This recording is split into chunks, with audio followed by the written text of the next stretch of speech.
According to reports, in The Sun, actually. The news follows other reports that Prince Andrew's being encouraged to rebuild his life in Scotland, away from the public gaze. We're joined by the royal biographer, Angela Levin, who's here in the studio. Angela, welcome to you. Hello. I wonder if we might, just before we get on to Prince Andrew, the point I just raised with Kelvin Mackenzie there about how long it took for Tony Blair to be recognised by the Queen, and whether that had anything to do with his handling of that extraordinarily febrile time around the death of Diana, Princess of Wales.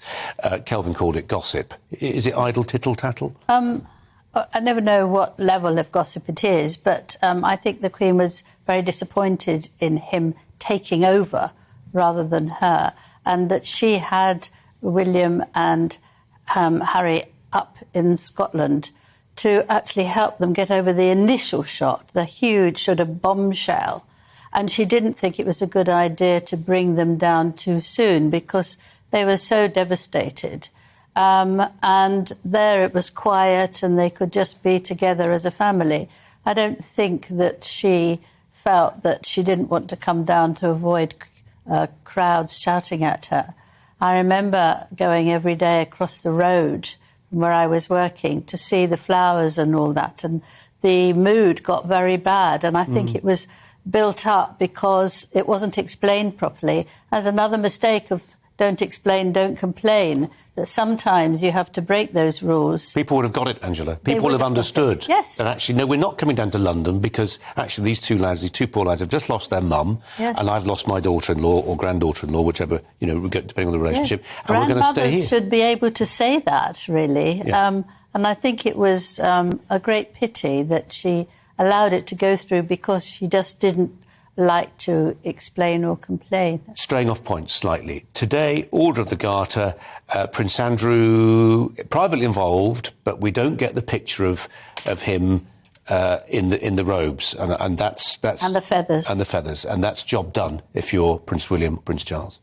Yes, I think it was astonishing to read that actually he'd been going to see his mother every day to check how she was. But while he was there, he was trying to pressurise her to let him do this, to give him his HRH back and to give him his patronages back, because he was a blood royal. And I think I have rarely heard anything so cruel, because she wasn't feeling well. She had a lot of pressure for those 4 days. It had been building up for a very long time that this was the moment she wanted. She's striven to take as much part as she could, and she couldn't do very much, which is very sad.